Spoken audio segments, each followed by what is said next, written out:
માર માર માર માર માર રે રે મને 500 ડાયમંડ મારે બે માર માર. આખો દિવસ શું માર માર માર માર માર નકરી ગેમો જમ્યા રાખે છે. ખબર નથી પડતી આમ વેકેશન છે તો બીજી કઈ એક્ટિવિટી કરીએ એમ. ટીવી જો આખો દિવસ ફોન ફોન ફોન, બીજું કઈ આવડતું નથી ફોન સિવાય. પણ મમ્મી મારું વેકેશન છે. તો વેકેશન હોય તો ટીવી જો ને, આખો દિવસ ફોન જોવો જરૂરી છે? પણ ટીવી નહીં ગમતું. ફોન ન જોવાનો હવે. આખો દિવસ આ ફોન જ બગાડ્યો છે, ચૂપચાપ બેહી નહીં રહેતો.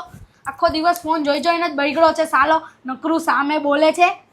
હવે બોલતો નહીં સામું નથી ફોન સિવાયનું. પણ તું આટલું બધું એને વઢે છે તો તારું જો ને, તું આખો દિવસ ફોન નહીં જોતી અને છોકરાને કહે છે તમે જેવું કરશો એવું જે શીખવાનો છે.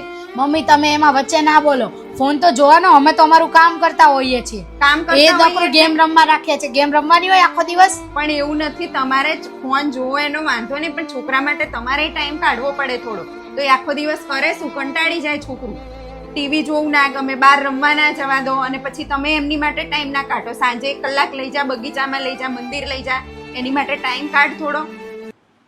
તો ફોન ના જોવે. પણ તમે એને બસ ક્યાંય લઈ જવું નથી, તમારે ફોન લઈને બેસી રહેવું છે અને તમે બધા જોડે બૂમો પાડો, રાડો પાડો, એટલે શીખવાનું જ છે સામે.